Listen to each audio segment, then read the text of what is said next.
Police station ಹಂಗಾರೆ ಯಾಕೆ ಇಟ್ಕೊಂಡಿದ್ದೀರಾ ಸರ್ಕಾರ? ಒಬ್ಬ ಕ್ಯಾಬಿನೆಟ್ ದರ್ಜೆ ಮಂತ್ರಿ ಪೊಲೀಸರು ಸರಿ ಇಲ್ಲ, ಕಾಮನ್ ಸೆನ್ಸ್ ಇಲ್ಲ, ಅವ್ರನ್ನ ಯಾಕೆ ಇಲ್ಲಿ ಇದೇ ಸ್ಟೇಷನ್ಗೆ ಉದಯಗಿರಿಗೆ ಕರ್ಕೊಂಡೋದ್ರು? ಏನು ಇವರ ಕಾಂಗ್ರೆಸ್ ಅವ್ರ ಅಪ್ಪನ ಮನೆಗಳಿಗೆ ಕರ್ಕೊಂಡು ಹೋಗ್ಬೇಕಾಯ್ತು? ಏನು ಉದಯಗಿರಿ ಏನು ಪಾಕಿಸ್ತಾನದಲ್ಲಿದೆಯಾ? ಉದಯಗಿರಿ ಪಾಕಿಸ್ತಾನದಲ್ಲಿದೆಯಾ? ಇಲ್ಲೂ ಅಂಬೇಡ್ಕರ್ ಕಾನೂನೇ, ಎಲ್ಲ ಕಡೆನೂ ಈ ದೇಶದಲ್ಲಿ ಅಂಬೇಡ್ಕರ್ ಕಾನೂನೇ ನಡೆಯೋದು.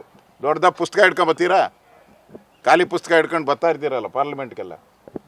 ಏನು ಉದಯಗಿರಿ ಏನು ಕಾನೂನಿಲ್ಲ ಇಲ್ಲಿ? ಅದು ಇನ್ಸಿಡೆಂಟ್ ನಡೆದಿರೋದು ಯಾವ ಏರಿಯಾದಲ್ಲಿ? ಇದರಲ್ಲೇ ನಡೆದಿರೋದು. ಅರೆಸ್ಟ್ ಮಾಡಿರೋದು ಇದರಲ್ಲೇ, ತೊಗೊಂಬರ್ಬೇಕಾದ್ರೆ ಸ್ಟೇಷನ್ನು ಇದರಲ್ಲೇ. ಅಷ್ಟು ಕಾಮನ್ ಸೆನ್ಸ್ ಆ ಮಂತ್ರಿಗಿಲ್ಲ ಅಂತ ಹೇಳಿದ್ರೆ ಈ ಸರ್ಕಾರಕ್ಕೆ ನಾವೇನು ಹೇಳಬೇಕು? ಈ ಸ್ಟೇಷನ್ನಲ್ಲಿ ಮೊದಲಿಂದನೂ ಕೂಡ ನಾನು ಗೃಹ ಸಚಿವನಾಗಿದ್ದ ಹಿಂದೆ, ಅವಾಗೂ ಕೂಡ ಈ KFD ಅವ್ರ ಕಾಟ. ಆಗ 2 ಸ್ಟೂಡೆಂಟ್ಗಳನ್ನು ಕೊಲೆ ಮಾಡಿದ್ದನ್ನು ನಾನು ನೋಡಿದ್ದೀನಿ, ಬೇಧಿಸಿದ್ದೀರಿ ಆ ಸಂದರ್ಭದಲ್ಲಿ. ಈಗ ಅವರೂ ಕೂಡ ರಾಜಾರೋಷ ಓಡಾಡ್ತಾ ಇದ್ದಾರೆ ಇಲ್ಲೆಲ್ಲರೂ. ಇಲ್ಲಿ ಸರ್ಕಾರ ನನಗನ್ಸೋಂಥದ್ದು, ಯಾವ ಸರ್ಕಾರ ಪೊಲೀಸರಿಗೆ ಆತ್ಮಸ್ಥೈರ್ಯವನ್ನು ತುಂಬಬೇಕಾಯಿತು,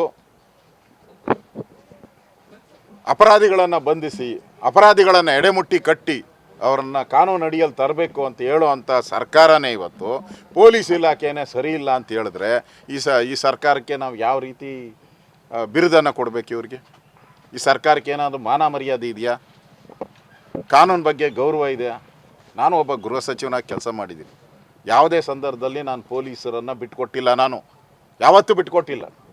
ಯಾಕಂದರೆ ನಾನು ಇರೋವಂಥ ಡಿಪಾರ್ಟ್ಮೆಂಟನ್ನು ಇನ್ನಷ್ಟು ಸ್ಥೈರ್ಯ ತುಂಬುವಂಥದ್ದು ನನ್ನ ಕರ್ತವ್ಯ. ಮತ್ತು ತಪ್ಪು ಮಾಡಿದಾಗ ತಪ್ಪು, ಅದು ಬೇರೆ. ಅದಕ್ಕೆ ಗೃಹ ಸಚಿವರು ಇದ್ದಾರೆ. ಇವರೇನು ಗೃಹ ಸಚಿವರಾ? ಇವರು ಅಲ್ಲ. ಇವ್ರಿಗೇನು ಗೊತ್ತಿದೆ?